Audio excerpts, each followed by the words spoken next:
Nas últimas semanas nós temos conversado sobre a arte de casar e permanecer casado, ou seja, não basta casar uma vez, tem que casar todo dia, tem que continuar casado, e aí que está o nosso desafio nessas últimas semanas, refletindo sobre esse tema. Dentro desse tema, na primeira semana, nós conversamos sobre a necessidade de buscarmos uma visão realista acerca do casamento. Nós encararmos o casamento de uma forma mais concreta. Duas pessoas viverem juntas toda a vida é realmente um desafio, existem as suas dificuldades, mas amor não é um sentimento, amor é uma atitude que nós desenvolvemos para com uma outra pessoa. No segundo domingo, nós conversamos sobre o papel do marido na construção de um lar, de uma família estável, de uma família saudável. E aí eu conversei com os homens aqui presentes, dizendo da necessidade de nós resgatarmos o princípio bíblico da liderança do homem no lar. O homem precisa retomar a liderança das famílias, mas não uma liderança como um ditador, uma liderança como a liderança de Jesus. O homem deve amar a sua esposa como Cristo amou a igreja. E domingo passado nós conversamos um pouco sobre o papel da esposa. E foi muito interessante porque eu recebi dois tipos de reclamação. Um deles foi de alguns homens. Alguns homens estão achando que eu estou muito do lado das mulheres, estou sendo parcial e que eu peguei leve demais com elas. Por outro lado, eu peguei durante a semana algumas mulheres meio indignadas. Logo segunda-feira tinha uma que dizia: você não precisava ficar repetindo tantas vezes que eu tenho que respeitar o meu marido. Quando você disse a primeira vez eu já sabia. Agora você ficou 30 minutos falando que você tem que respeitar, você tem que respeitar. Não é bem assim. Veja só, para aquelas que não estiveram aqui, nós só conversamos domingo passado, primeiramente, dizendo que as mulheres são essencialmente iguais, funcionalmente diferentes. Não, elas não são essencialmente funcionais, homens. Elas são essencialmente iguais, funcionalmente diferentes. A Bíblia nos fala de uma sujeição, não unilateral, mas uma sujeição mútua, mas em diferentes formatos. Enquanto mulheres precisam ser amadas, homens precisam ser respeitados. Homens se submetem às suas esposas, amando e amando. Mulheres se submetem aos seus maridos, respeitando, construindo dignidade na vida do seu marido. Agora, nós terminamos falando sobre Provérbios e mostrando dois tipos de mulheres em Provérbio. Mulheres coroa do marido, ou coroas do marido, mulheres câncer nos ossos. Mulher coroa do marido ou câncer dos ossos. Você já chegou à conclusão de que tipo você é? Só homens, muito cuidado com essa terminologia, porque teve um que domingo à noite levou um soco na cara. Ele veio sozinho, a esposa ficou em casa, não veio com ele. Foi o primeiro erro dele, deixar a esposa em casa naquele domingo. Não podia ter deixado acontecer isso. Aí ele voltou para casa e quando ele chegou, a esposa estava assistindo Fantástico, uma reportagem lá sobre a crise da terceira idade, os dilemas da terceira idade. E ele pensou em uma forma muito carinhosa de mostrar para a esposa que ele estava querendo praticar a mensagem. E aí ele chegou por detrás dela e sussurrou no ouvido dela: minha coroa. O outro casal, após a última reunião de domingo, eles voltavam para casa conversando sobre a palestra. E, de repente, a esposa resolveu ir direto ao assunto e disse: querido, eu preciso saber, por favor, diga com toda sinceridade, eu sou câncer nos seus ossos? O marido, muito carinhoso, respondeu: não, minha querida, câncer, você não é. Eu diria que você é uma espécie de artrite, reumatismo, Alguma coisa nesse nível, né? Então, cuidado com essas terminologias. Provérbios usa a expressão coroa do marido, porque a mulher sábia, ela exalta o seu marido. A mulher sábia resulta na honra do marido. Diz aí na nossa sociedade que por detrás de um grande homem sempre existe uma grande mulher. Eu diria que Provérbios diz, do lado de um grande homem sempre existe uma grande mulher. A mulher que sabe honrar e respeitar o seu marido, ela gera essa honra e respeito na vida dos seus filhos e na vida da própria sociedade. Hoje eu queria conversar um pouquinho com vocês sobre a construção de uma família e o mercado de trabalho.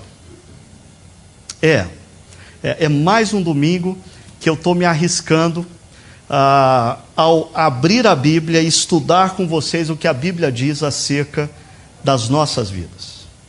Eu sei que o que eu vou dizer aqui é contra a cultura. Eu vou dizer algumas coisas aqui que talvez alguns de vocês mais jovens sempre ouviram o contrário. E toda a cultura, todos os valores e princípios em torno da nossa sociedade pressiona você para assumir uma caminhada contrária do que eu vou dizer. Agora, é importante você perceber que tudo que eu vou dizer nesta noite e talvez nas próximas noites, você precisa ver através desse gráfico. Nesse gráfico você encontra na primeira coluna o que eu chamo de sabedoria secular. Eu não sei se é sabedoria de fato, mas é a sabedoria do século, é a sabedoria da sociedade, é a sabedoria que reina na mídia, que reina nas nossas empresas, que reina nas universidades. A segunda coluna é a sabedoria bíblica. É aquilo que a Bíblia diz que você deve fazer, como você deve pensar, como você deve agir. Dentro de cada uma dessas colunas, eu queria mostrar para vocês qual é o ser mais importante dentro de cada uma dessas sabedorias. Quem são os seres humanos dentro dessas sabedorias?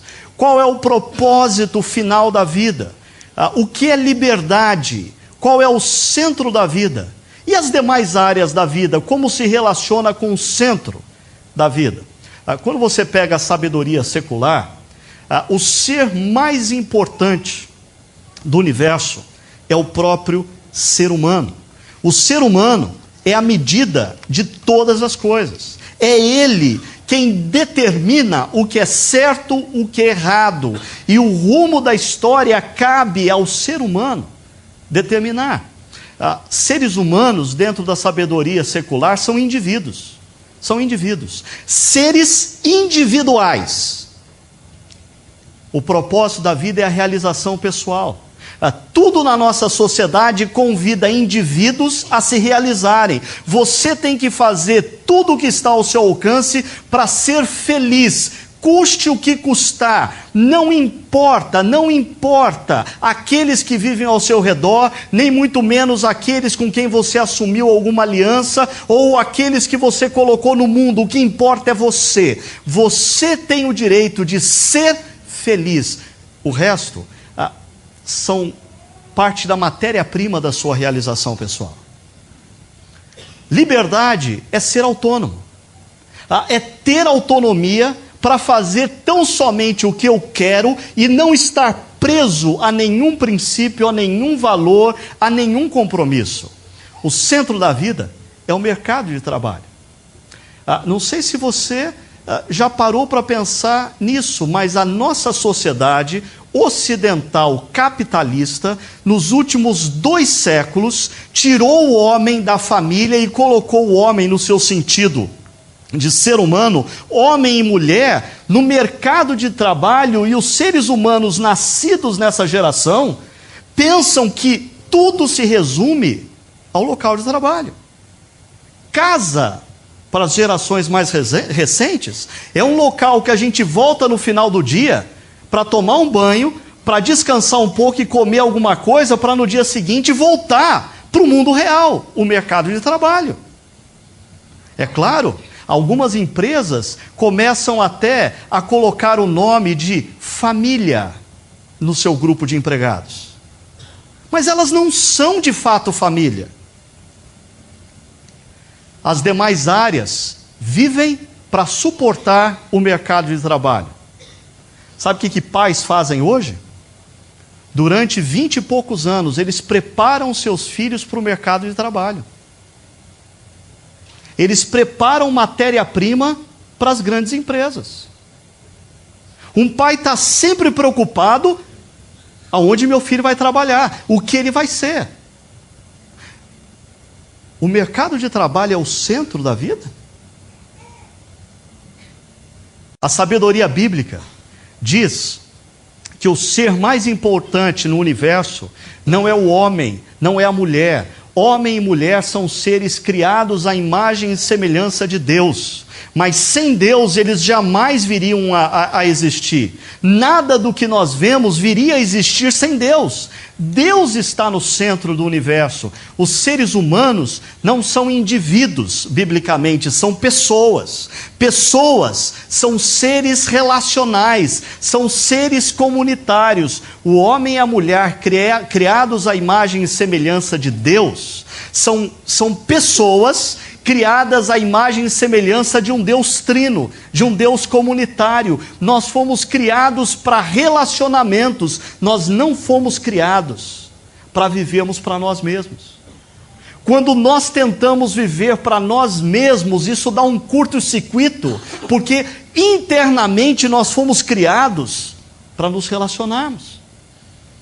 O propósito da vida, segundo o padrão bíblico, é o amor a Deus acima de todas as coisas e ao próximo como a nós mesmos. A realização, biblicamente, se dá quando você encontra a liberdade para amar a Deus acima de todas as coisas e o seu próximo, a sua esposa, o seu filho, o seu amigo, como a você mesmo. Ainda, se na sabedoria secular liberdade é ser autônomo, a sabedoria bíblica diz que liberdade é estar em Cristo. Porque só quando você está em Cristo, você tem liberdade para andar contra a cultura. Só quando você está em Cristo, você tem poder em você mesmo para dizer não à cultura e dizer: eu não vou me submeter ao que a cultura diz. Eu vou na contramão. Sem Cristo você não consegue fazer isso. Biblicamente, o centro da vida é a família. É a família. A família está no centro do projeto da criação. Ao longo de toda a Bíblia, você encontra Deus trabalhando em famílias e com famílias. Deus não chama Abraão como indivíduo. Deus chama Abraão, a sua família e a sua descendência. Ele chama a família. E, biblicamente, as demais áreas da vida existem para dar suporte à família, e não o contrário, como a sabedoria secular quer que a gente acredite. Na Bíblia, o trabalho foi criado para o homem e para a mulher, e não o contrário. E não o contrário. O homem e a mulher não foram criados para o trabalho. É o trabalho que foi criado para o homem e a mulher. Consequentemente, a família não existe para alimentar o mercado de trabalho, mas o mercado de trabalho existe para alimentar a família.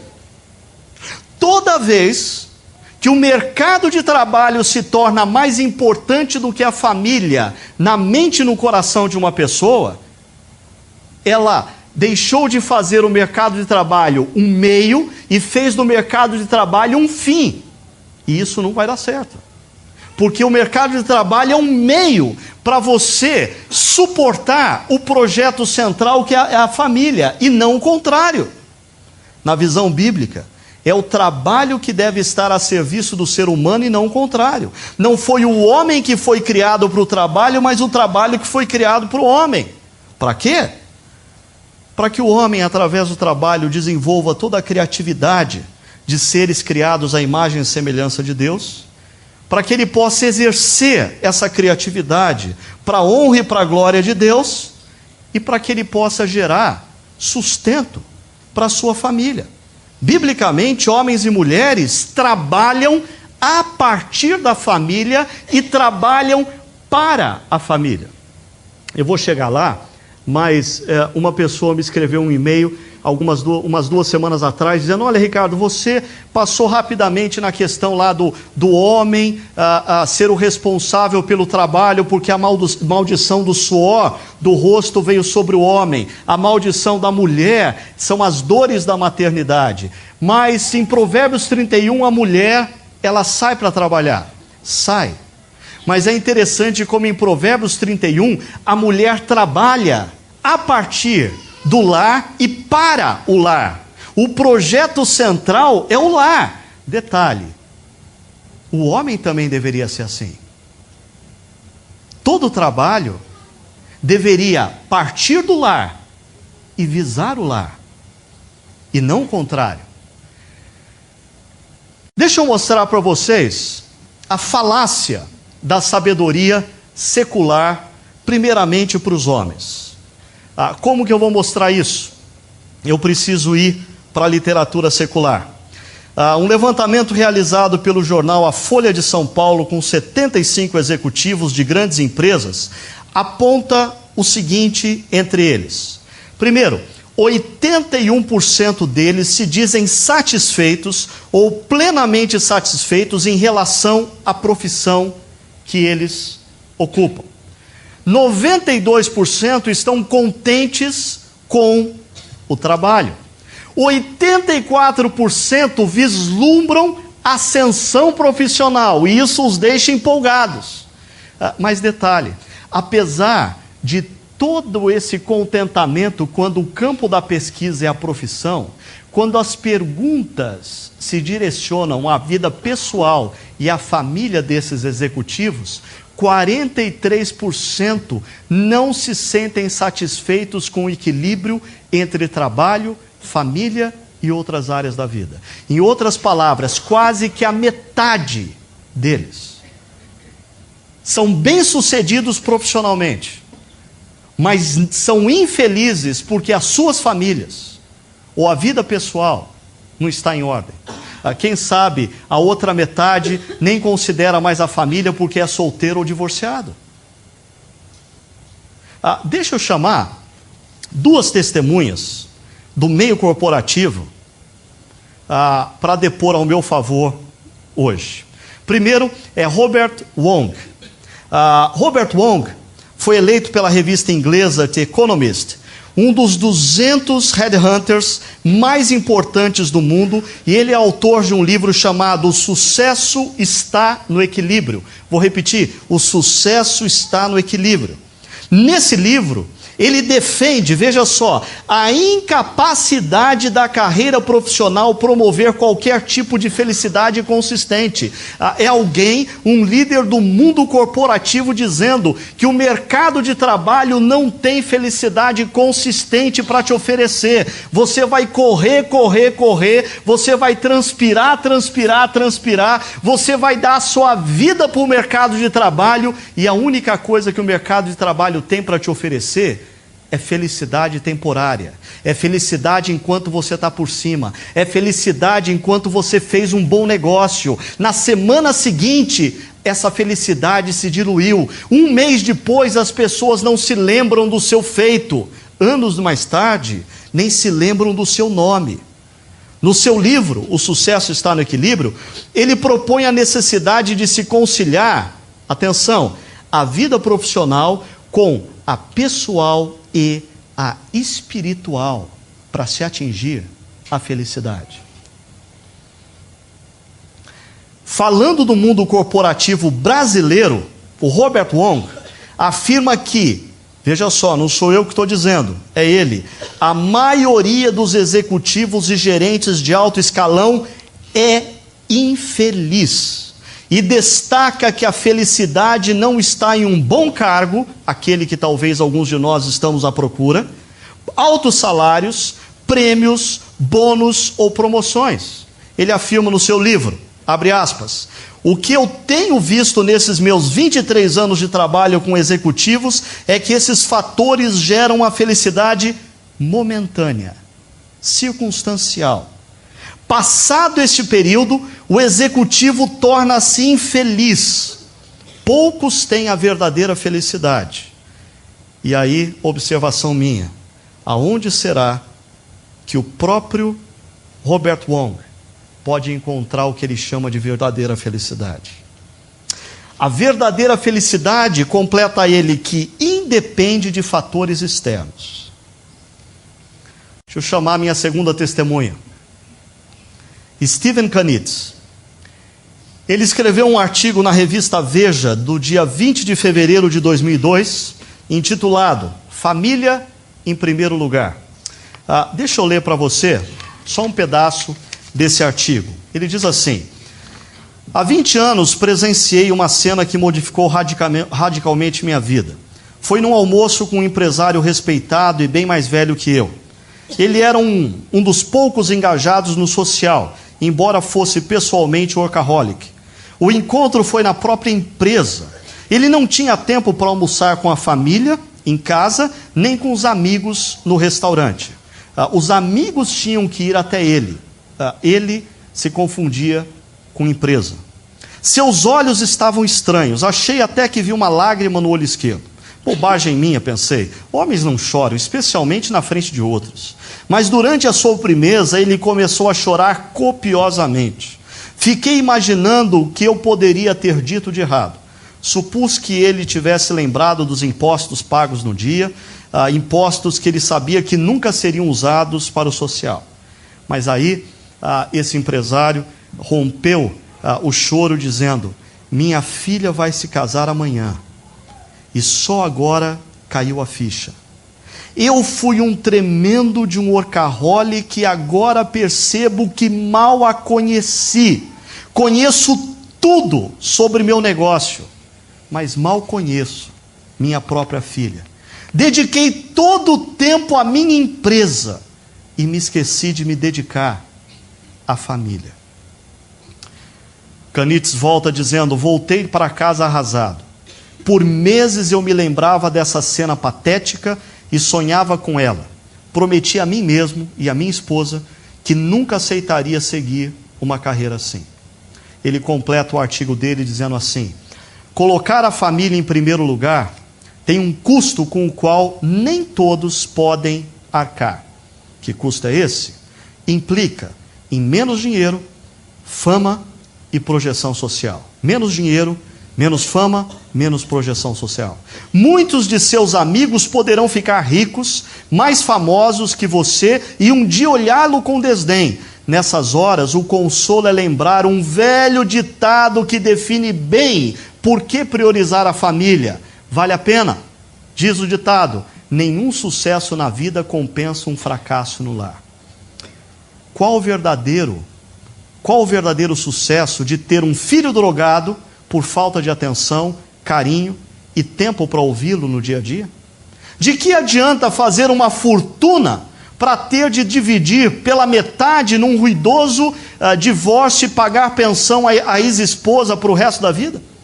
De que adianta ser um executivo bem-sucedido e depois chorar sobre a sobremesa, porque não conheceu sequer a própria filha?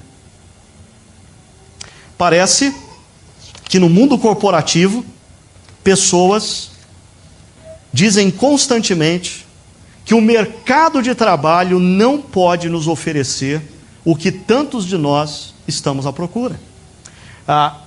O que fica mais complicado é que quando a gente pensa no que aconteceu nos últimos anos ou décadas, as mulheres foram seduzidas também por essa falácia. Deixa eu citar aqui alguns nomes.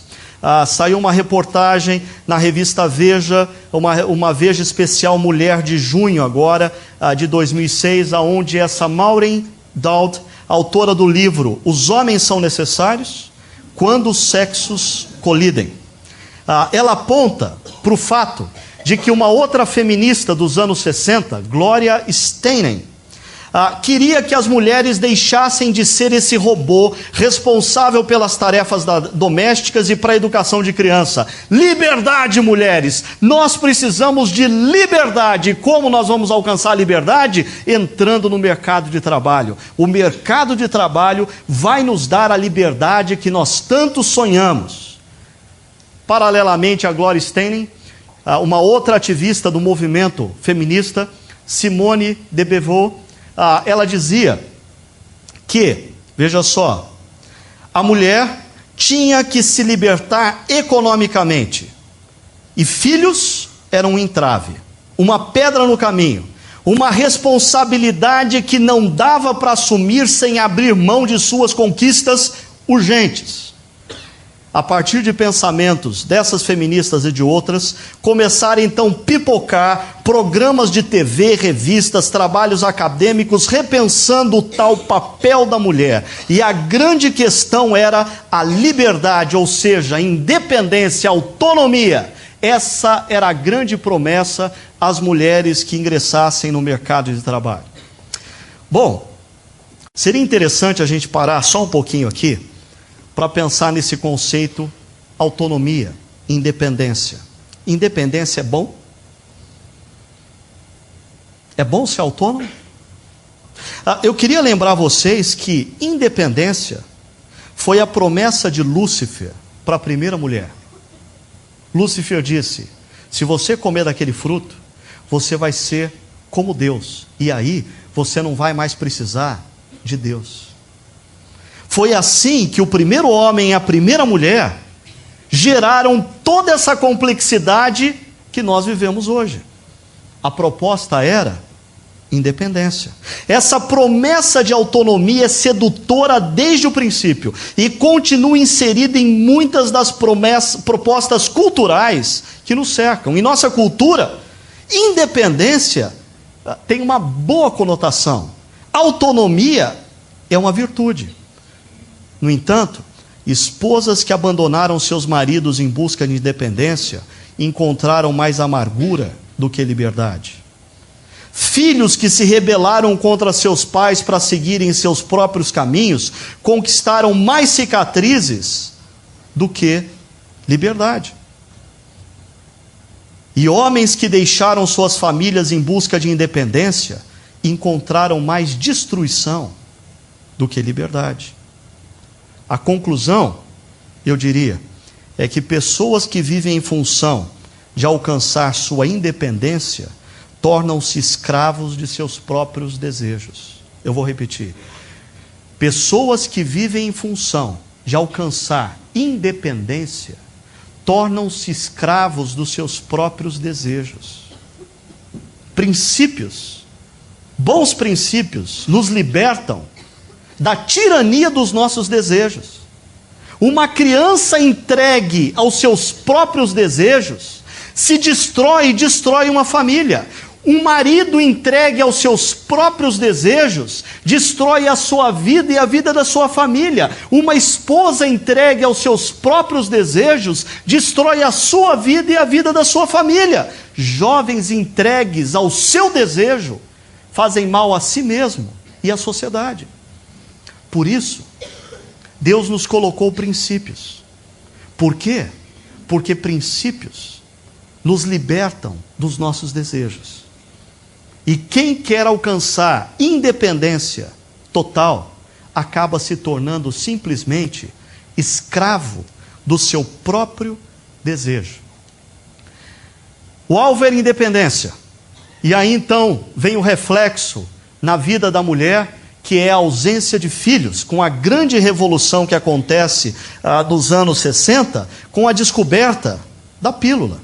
Uma revista eletrônica chamada TPM diz o seguinte: e até a maternidade virou uma questão, ou uma das questões. Veja só, boa parte de nós, mulheres, não mais precisam simplesmente ter filhos.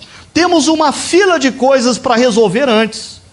Olha a fila: ter uma profissão, fazer carreira, achar respostas na terapia, experimentar modelos de relação, encontrar o homem que se encaixe nos nossos sonhos. Pelo menos o homem ainda está aqui. fazer viagens transformadoras, e então decidir se queremos ou não ser mãe.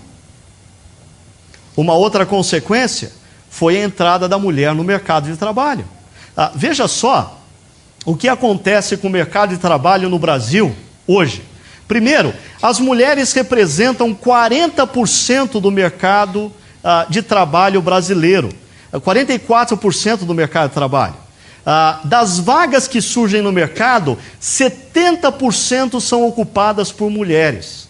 De acordo com o IBGE, 25% das mulheres hoje são chefes de família.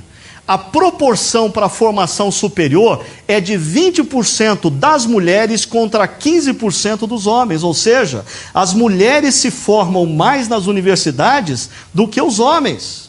Isso aí é prenúncio do quê? 50,2% das mulheres brasileiras estão no mercado de trabalho. 50% das mulheres. Veja só como a diferença é pouca. Porque se as mulheres entraram para valer no mercado de trabalho nos últimos 30 anos, os homens que estão nesse mercado já há séculos correspondem apenas a 74,5% dos homens que estão no mercado de trabalho e 50% das mulheres estão no mercado de trabalho. Como consequência, veja o que acontece de 1990 para 2002. Advogados em 90, 33% eram mulheres. 2002, 44%. Tem 4 anos aí para elas terem passado na frente já. Médicos, 32% eram mulheres, em 2002, 40%. Engenheiros, 11% eram mulheres. Os engenheiros ainda estão numa situação confortável, né? 14% são mulheres. Arquitetos, 48% eram mulheres, agora 56%. Juízes, e a gente tem juiz aqui na nossa igreja também, 20% eram mulheres, agora 30% são mulheres. O problema é apontado por Eduardo Gianetti no seu livro Felicidade. Após uma entrevista com 3.000 mulheres, a conclusão dessas mulheres é a seguinte: 93% delas acreditam que sua condição de vida material é melhor do que a da sua mãe ou da sua avó. Em outras palavras, elas cresceram financeiramente, elas cresceram materialmente, elas têm mais condições hoje de adquirir o que elas bem entendem e o que elas querem. Mas interessante, 54% delas consideram que suas mães e avós eram mais felizes do que elas são. Por alguma razão, e esse livro do Eduardo Gianetti toca nesse ponto constantemente, a ascensão financeira não é acompanhada de senso de felicidade. Até um determinado momento, o dinheiro traz felicidade, sim. A partir de um determinado ponto, a multiplicação do dinheiro não é capaz de aumentar o senso de felicidade. Eu termino essa primeira parte da nossa palestra dizendo: o mercado de trabalho nos promete realização. Mas entre homens e mulheres, os testemunhos seculares, eu não falei nada de Bíblia até agora, eu estou simplesmente mostrando a cultura que te envolve, a cultura que cerca a tua empresa, a tua universidade. Tudo isso que eu mostrei até agora são dados da sabedoria secular. E qual é a conclusão? A sua carreira profissional não é capaz de te dar a satisfação ou a realização que ela promete que vai te dar. Então, se você quiser, a gente pode conversar um pouquinho sobre a sabedoria bíblica. E o Salmo 128, para mim, é um bom retrato do que a Bíblia tem a dizer acerca de realização pessoal, família e mercado de trabalho. O Salmo 128 diz assim: como é feliz quem teme o Senhor, quem anda em seus caminhos. Você comerá do fruto do seu trabalho e será feliz e próspero. Sua mulher será como videira frutífera em sua casa, seus filhos serão como brotos de oliveira ao redor da sua mesa. Assim será abençoado o homem que teme o Senhor. Que o Senhor o abençoe desde Sião, para que você veja a prosperidade de Jerusalém todos os dias da sua vida, e veja os filhos dos seus filhos. Haja paz em Israel. Esse salmo, junto com os salmos que o antecedem e também alguns seguintes, eles eram cantados pelos peregrinos que desciam anualmente até a cidade de Jerusalém em algumas ocasiões especiais. E eu queria destacar para vocês algumas das ideias desse salmo. A primeira delas é a seguinte: a felicidade não se encontra nem no mercado de trabalho, nem no casamento. Se você estava esperando que eu ia dizer, que eu ia meter a lenha no mercado de trabalho para dizer você tem que se entregar ao casamento porque só o casamento vai fazer de você feliz, desculpa te decepcionar. O Salmo 128 diz que nem o mercado de trabalho, nem o casamento pode fazer de você uma pessoa realizada, uma pessoa feliz. Veja só, o verso 1 do Salmo 128 diz: como é feliz quem teme o Senhor. Como é feliz quem reverencia a Deus. Como é feliz quem escuta os princípios de Deus e diz: eu vou respeitar esses princípios, porque esses princípios de Deus são princípios de vida. Deus não me deu esses princípios para tirar o meu prazer. Deus me deu esses princípios para eu ter liberdade de lutar contra a cultura. E no fazer esses princípios está a felicidade e a prosperidade. O mercado de trabalho não tem realização para te oferecer, constante, consistente, permanente. O casamento também não. Só Deus tem para te oferecer o que você está procurando. Veja o verso 4, diz: assim será abençoado o homem que teme ao Senhor. Por 2 vezes a gente encontra a expressão teme o Senhor, teme o Senhor. A palavra temor é a palavra reverenciar. A palavra reverenciar implica naquele que escuta os princípios de Deus e guarda os princípios de Deus no seu coração com cuidado e consideração. Muitos são os desejos do seu coração que prometem a você realização, mas a palavra de Deus diz: eles não vão te realizar. Agora, submete a sua mente e o seu coração aos princípios de Deus, guarda isso no seu coração, e você vai encontrar a felicidade.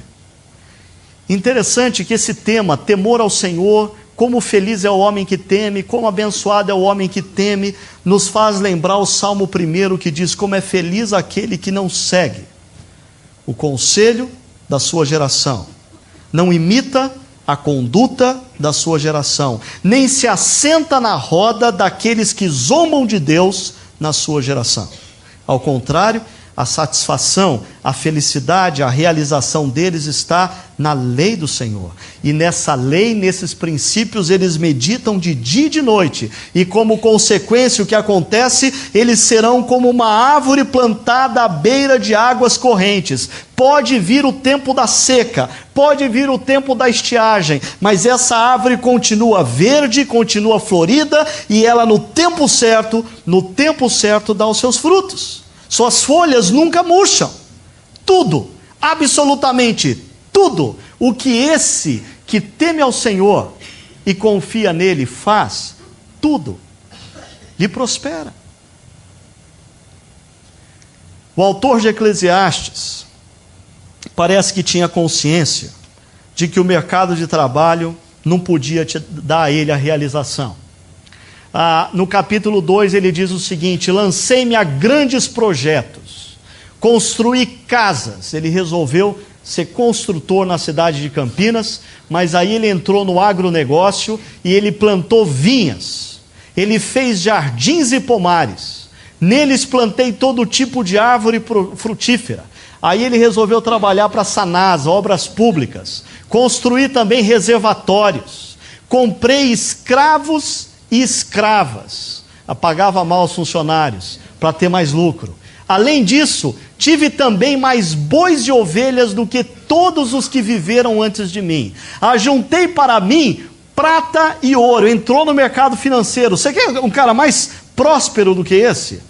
O cara tinha uma construtora, ele estava no agrobusiness, e aí ele pega o dinheiro e começa a aplicar de maneira diversificada, como manda o figurino, no mercado financeiro. Prata, ouro, tesouros de reis, né?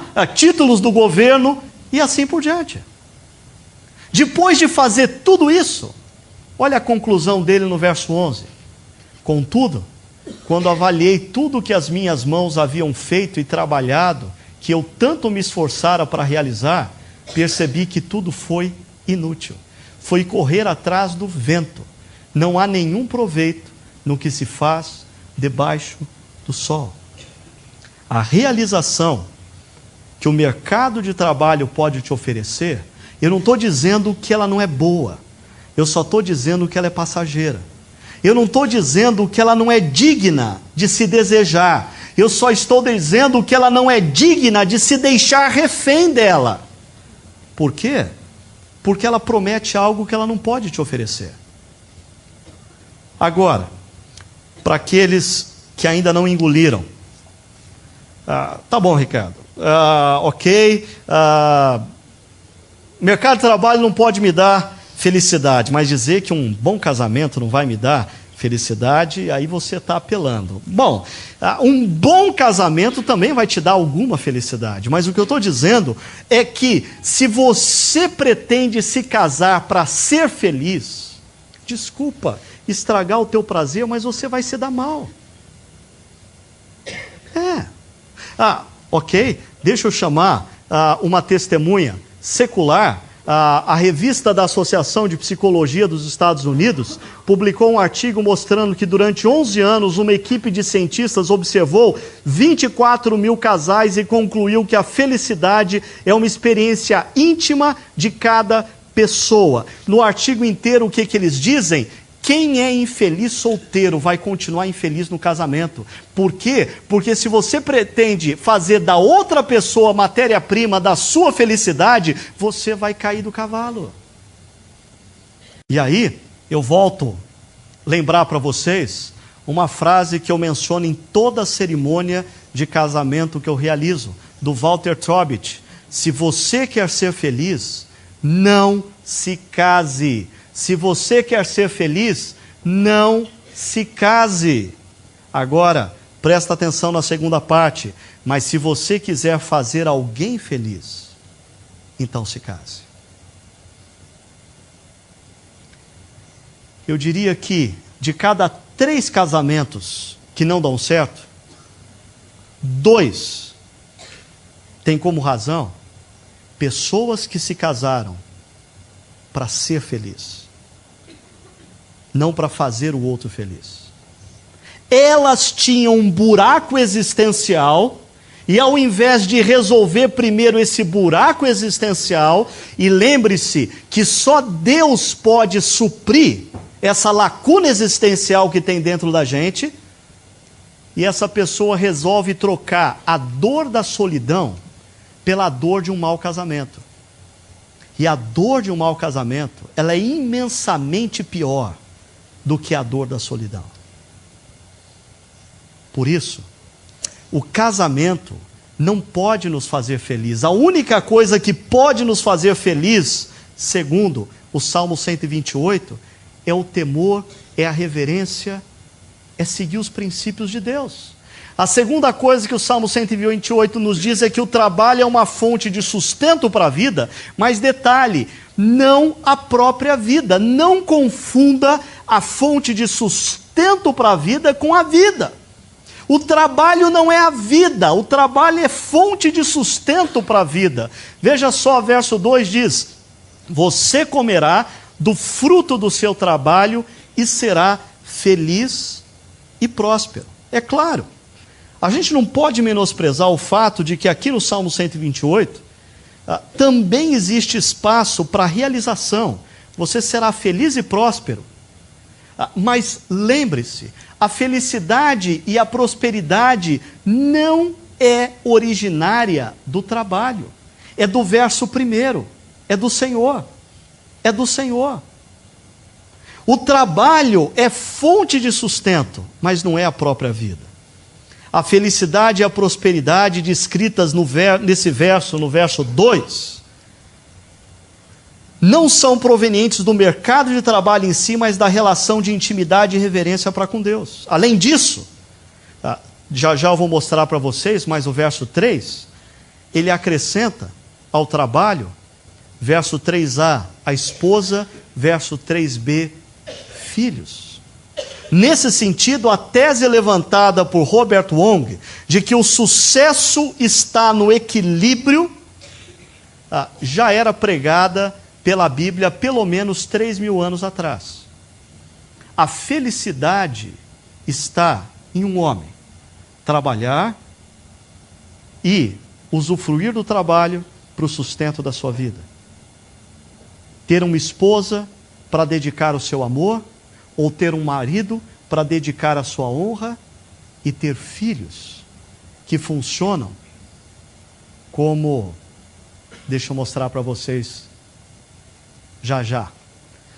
A felicidade e a prosperidade de uma pessoa passa pela experiência única de gerar vidas e influenciá-las decisivamente. Sim, as feministas da década de 60 diziam: filhos é um estorvo, filhos é um empecilho, filhos vai te podar, filhos vai arrancar de você a liberdade.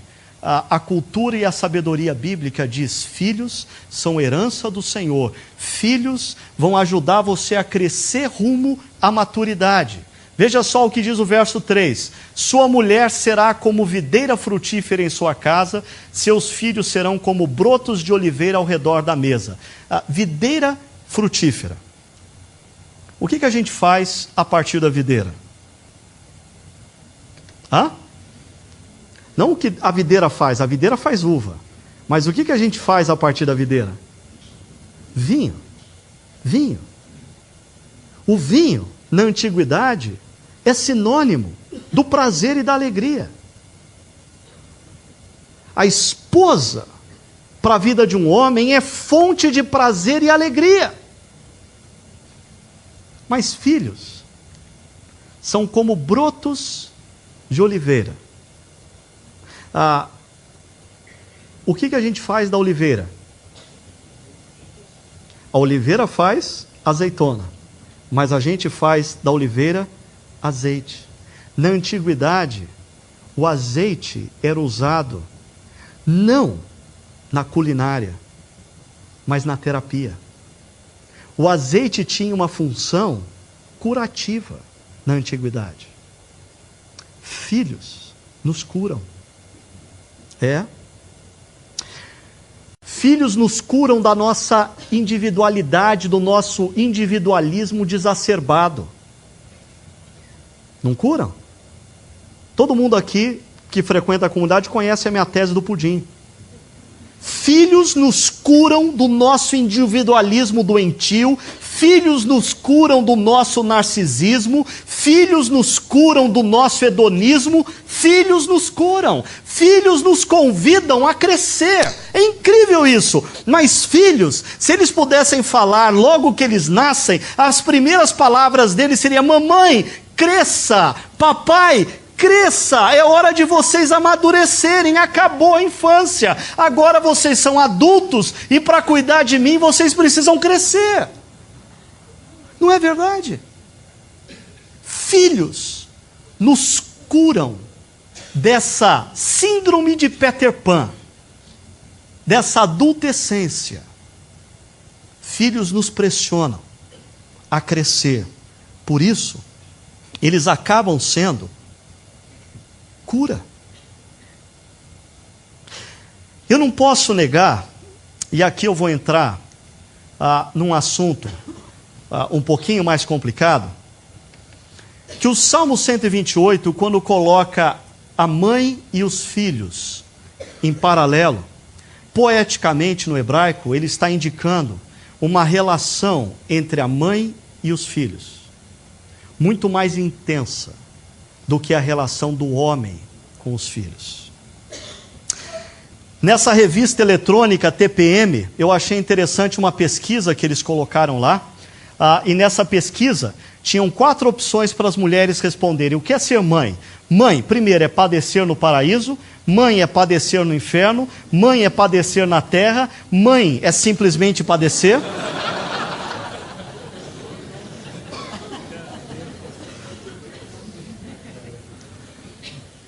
Isso diz alguma coisa para você acerca da cultura que nos cerca? Isso revela para você alguma coisa acerca dos valores e princípios das articulistas por detrás de revistas femininas, das articulistas por detrás dos programas femininos, das pessoas que dizem ter para você bons conselhos acerca como você, mulher, pode assumir a sua individualidade, entrar no mercado de trabalho, alcançar a sua autonomia e ser feliz. Se os homens erraram, as mulheres invejaram os homens no seu erro, no que existe de pior, e abandonaram uma das coisas mais ricas que Deus proporcionou a elas, que é a relação com os filhos. Fatores naturais mostram que uma criança necessita, nos primeiros anos de vida, muito mais da mãe do que do pai. Eu sempre digo para jovens que vão casar, para o rapaz, meu filho, desculpa, mas na cerimônia de casamento você vai ser mero coadjuvante.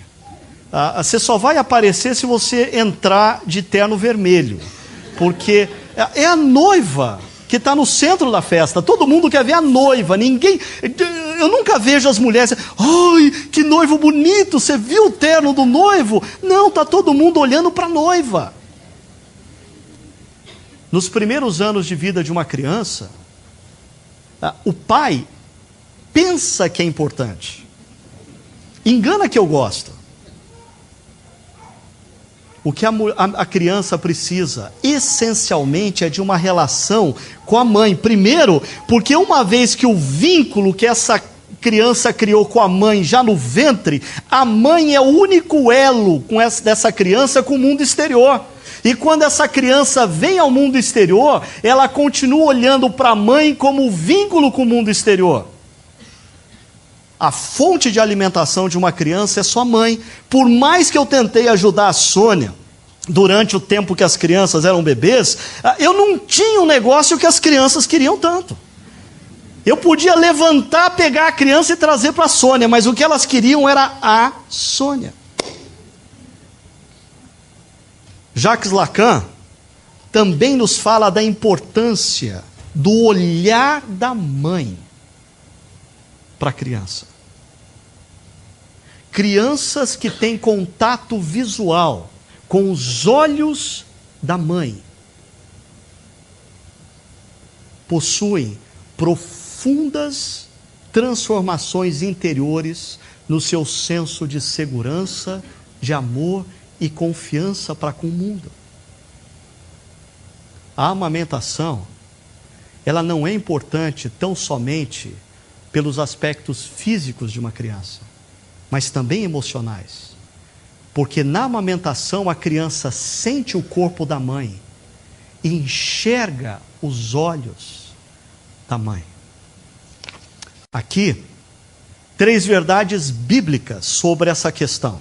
A primeira delas é: a Bíblia não é contra a mulher exercer uma profissão. Eu vou passar rapidamente nisso, mas depois você dá uma olhada lá em Provérbios 31. Em Provérbios 31, essa mulher que é mãe, que é esposa, ela é também microempresária, tem um talento tremendo para as coisas profissionais. Ainda, a profissão exercida pela mulher, assim como pelo marido, contribui para a construção do lar. A questão é, quando a minha profissão começou a lesar o meu lar e não contribuir para a construção do lar. Quando marido e mulher percebem que o mercado de trabalho começou a lesar a construção do lar, eles devem parar, eles devem conversar, eles devem dialogar. Por quê? Porque o lar é prioridade. O lar é prioridade. Eu até diria que é inviável um homem e uma mulher que querem construir um lar, ambos buscarem ao mesmo tempo sucesso profissional. Ambos buscarem ascensão profissional. Qual vai ser o preço dessa ascensão? O lar. O lar. O casal precisa dialogar. Não existe na nossa agenda espaço para que os dois corram atrás ao mesmo tempo do sucesso profissional e os filhos sejam criados de maneira saudável e o lar seja construído de maneira íntegra. A missão maior da mulher está grandemente vinculada ao cuidado dos filhos, por algumas razões que eu mencionei. Eu vou introduzir um tema que domingo que vem eu vou voltar nele, porque domingo que vem eu quero conversar um pouco sobre a relação pais e filhos na família, tá? Nessa minha última viagem, eu ouvi uma palestra sobre essa enfermidade emocional, Reactive Attachment Disorder. Uma das terapeutas da nossa comunidade me ajudou a encontrar a terminologia em português, distúrbio reativo de apego da infância.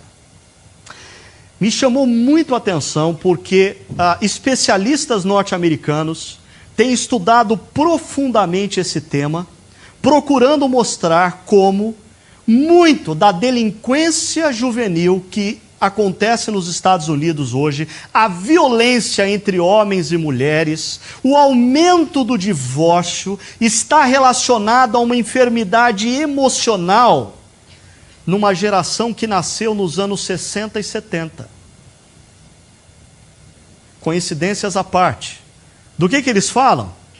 A criança no primeiro ano de vida, e agora as jovens mães, percebam isso. As crianças têm necessidades. E como elas não sabem se comunicar, a forma delas comunicarem que elas estão tendo alguma necessidade é chorar. E aí a mãe fica desesperada. O que será que é? Troca a fralda, dor de mamar, é dor de barriga. A gente fica procurando, ela está se comunicando. Eu tenho uma necessidade. Qual é essa necessidade? Quando os pais correspondem a essa necessidade, quando os pais estão por perto e suprem essa necessidade, o que acontece? A confiança da criança em relacionamentos é fortalecida. A confiança da criança no outro é fortalecida. O desejo da criança de se relacionar afetivamente com o outro é fortalecido. Esse é o ciclo normal e saudável. Agora, o que acontece quando crianças têm necessidades, a criança chora para ter atenção e os pais, por alguma razão, não suprem essas necessidades? Não estavam por perto, não foram sensíveis, terceirizaram o processo.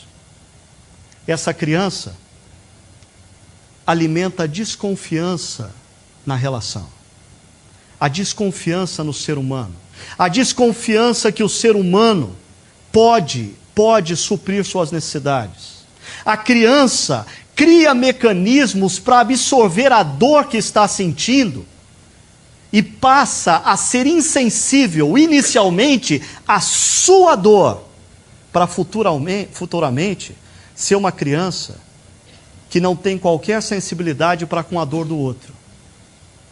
Quando fala agredindo o pai ou a mãe, ou quando pega um revólver e mata uma outra pessoa. Não existe remorso. Por quê? Porque um mecanismo de defesa em relação à dor foi criado. Esse é o ciclo anormal. O ciclo doentio. Agora, Muito cuidado, senhores pais e mães, jovens, né? Mas domingo que vem a gente volta nisso. No segundo ano da criança, a criança não tem só necessidades, mas ela tem vontades também. E aí, ela chora, e os pais suprem necessidades e colocam limites à vontade. A criança começa a adquirir confiança no outro, não apenas porque ele supre as suas necessidades, mas porque ele estabelece limites, disciplina nas suas vontades. Deus disciplina o filho a quem ele ama. Crianças que são disciplinadas se sentem amadas. Aí, a criança responde aos limites aceitando, testando ou confrontando os pais. O resultado, os pais devem responder de forma apropriada. Se ela respondeu bem, elogiando. Se ela confrontou, fortalecendo, acolhendo essa criança. Esse é o ciclo normal e saudável. Agora, quando acontece o ciclo anormal, veja algumas consequências. Incapacidade de confiar em pessoas, incapacidade de submeter-se. Não é para menos que algumas professoras dizem que não conseguem mais dar aula, seja em escola pública, seja em escola privada, seja na igreja. Incapacidade de desenvolver relacionamentos afetivos. E aí eu começo a entender o crescente número de divórcios. Insensibilidade para com a dor dos outros, em palavras e atitudes. E aí eu começo a entender o aumento da violência. Eu começo a entender como uma filha é capaz de entregar os próprios pais à morte nas mãos do namorado e do irmão dele. Personalidade altamente manipulativa e controladora. Porque já que as pessoas não suprem a minha necessidade, eu tenho que depender só de mim. E a criança, o adolescente, o adulto se tornam altamente manipulativos e controlador. Ausência da afeição pelos pais, especialmente pela mãe. Possíveis causas: não necessariamente o erro dos pais, um nascimento prematuro, álcool, drogas durante a gestação, gravidez indesejada, separação precoce da mãe, depressão pós-parto da mãe, abuso ou trauma na infância, múltiplos responsáveis, essa coisa da terceirização, a criança não saber qual é o olho para quem, aonde ela tem que focar, quem é a pessoa que vai me dar o norte de segurança afetiva. Hospitalização ou procedimentos médicos dolorosos, porque de repente a criança está com um problema, os pais levam para o hospital, ela é submetida a algum método invasivo, doloroso, e qual que é a resposta dessa criança? Olha o que os meus pais fizeram comigo, eles me geraram dor. Necessidades não compreendidas ou supridas. A gente volta na questão das crianças na próxima semana. Agora, concluindo, duas coisas precisam ser consideradas. Nessa área, mulheres, se o Salmo 128 diz que a mulher, como uma videira frutífera, é uma bênção de Deus, e os filhos, como brotos de uma oliveira, é bênção de Deus, e a nossa cultura coloca uma pressão sobre você entre o mercado de trabalho e a maternidade, eu queria lembrar você, por exemplo, de Eclesiastes 3, há tempo para tudo debaixo dos céus. Há tempo para tudo. Seja sábia, seja sábia. Eu sou filho coruja. Eu creio que eu tive uma mãe sábia. A minha mãe, ela esperou a minha irmã mais nova completar 7 anos de idade para ir para o mercado de trabalho. Eu me lembro de ver a minha mãe debruçada sobre as apostilas e livros, estudando para um concurso de um banco público, contando com o descrédito das pessoas que diziam para ela, depois de tantos anos fora da escola, você acha que você vai conseguir? Eu vi minha mãe conseguindo, eu vi minha mãe crescendo profissionalmente, eu vi minha mãe se tornando uma excelente gerente de uma instituição financeira. Alguns aqui foram clientes dela. Eu vi minha mãe se aposentando como uma profissional bem-sucedida. Mas eu sei que para minha mãe, hoje, quando ela olha para trás, o momento mais importante da vida dela foram os primeiros 7 anos da vida dos filhos. Deus abençoou. Tudo no seu devido tempo. Tudo no seu devido tempo. Tenha sabedoria e perceba qual é a prioridade no seu tempo. Ser mãe não é um peso, é uma graça. Os filhos são herança do Senhor, uma recompensa que Ele dá. E o Salmo termina dizendo para nós o seguinte: que o Senhor o abençoe e veja os filhos dos seus filhos. Felicidade e prosperidade de uma pessoa está no legado histórico que deixa. Eu achei interessante uma propaganda daquele canal de televisão Sony, se não me engano, que está completando, acho que 10 anos, e eles perguntam para uma criança acerca do legado, e ela não sabe o que é legado. E para mim, aquilo é retrato da nossa cultura, uma cultura que a própria Sony procura multiplicar. Gente sem legado. Gente sem legado. Gente que se agarra em vento, como diz o autor de Eclesiastes. O que é legado, segundo o Salmo 128, é um pai estar sentado à mesa, do lado da sua querida esposa. Em torno dessa mesa, ele tem os filhos, e ao lado dos filhos, ele tem os filhos dos filhos. Isso permanece. Isso permanece. A família é um projeto que vale a pena, porque gera realização duradoura. Eu creio que nós precisamos pensar no que diz Romanos capítulo 12, versos 2.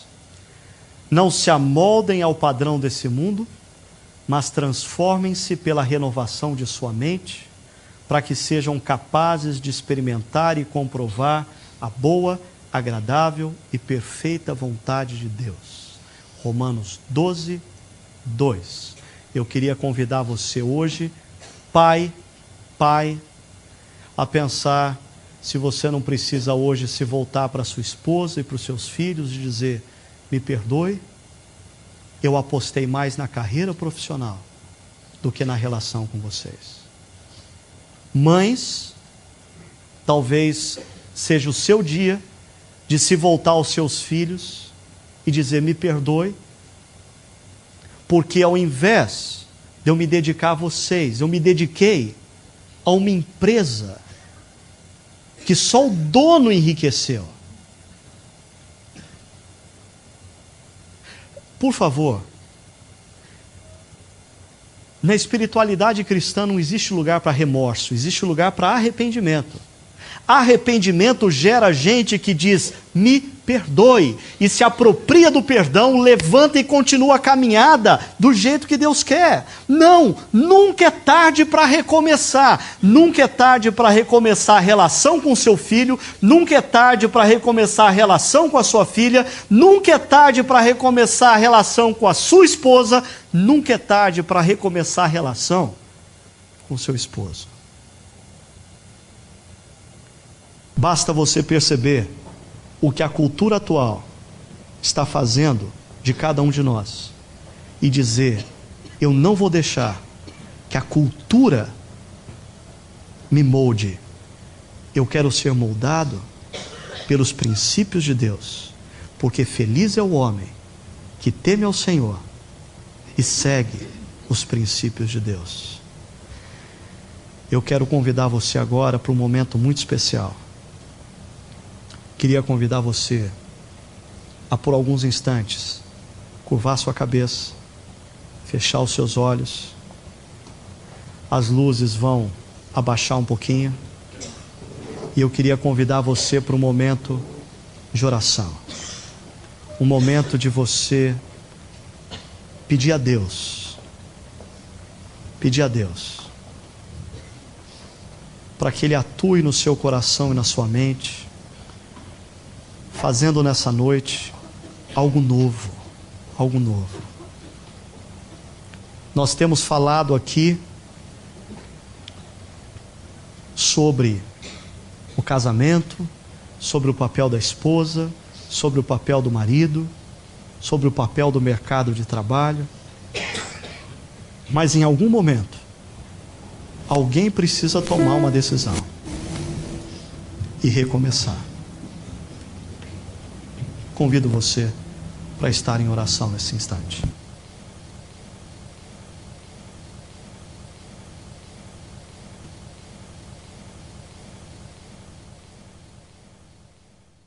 Vamos orar.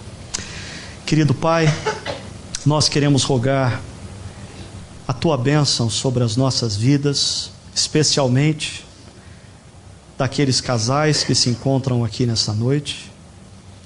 O Senhor conhece a intimidade de cada um e nós queremos rogar que a presença do Teu Santo Espírito no nosso meio venha fazer uma obra profunda e duradoura na vida deles, reaquecendo o amor, restaurando os sentimentos, fazendo novas todas as coisas. Abre a mente e o coração deste marido para um novo tempo. Abre a mente e o coração dessa esposa para um novo momento. Pai, para aqueles que aqui se encontram e que vivem ainda a dor da lembrança de uma separação, de um casamento desfeito, que o Teu amor que pode de fato nos preencher completamente, que o Teu amor que pode fazer em nós o que o mercado de trabalho ou o casamento não pode fazer, que o Teu amor seja derramado sobre esses queridos irmãos e irmãs de maneira abundante, Pai, que eles sejam plenos dessa graça, que eles se sintam profundamente amados pelo Senhor agora, e que o Teu amor os liberte, que o Teu amor os liberte da ansiedade, os liberte do medo, e que eles se coloquem inteiramente nas Tuas mãos, e tomem a decisão de não darem um passo sequer fora dos Teus princípios. Pai, abençoa os nossos filhos, dá aos nossos filhos a oportunidade de crescerem em lares saudáveis, estáveis, para que eles também possam construir lares da mesma forma. Sustenta, ó Pai, aquelas crianças e adolescentes no nosso meio que tiveram ao longo da vida que experimentar a dor do divórcio dos seus pais. Restaura esse coração, restaura essa lembrança. Dá a esta criança e esse adolescente com o mesmo poder a consciência do Teu amor por eles. E abençoa-os, ó Pai. E que a graça do nosso Salvador e Senhor Jesus Cristo, o amor de Deus, o nosso eterno Pai, a comunhão e o poder do Santo Espírito de Deus, esteja sobre nós ao longo dessa semana e para todo sempre. Amém.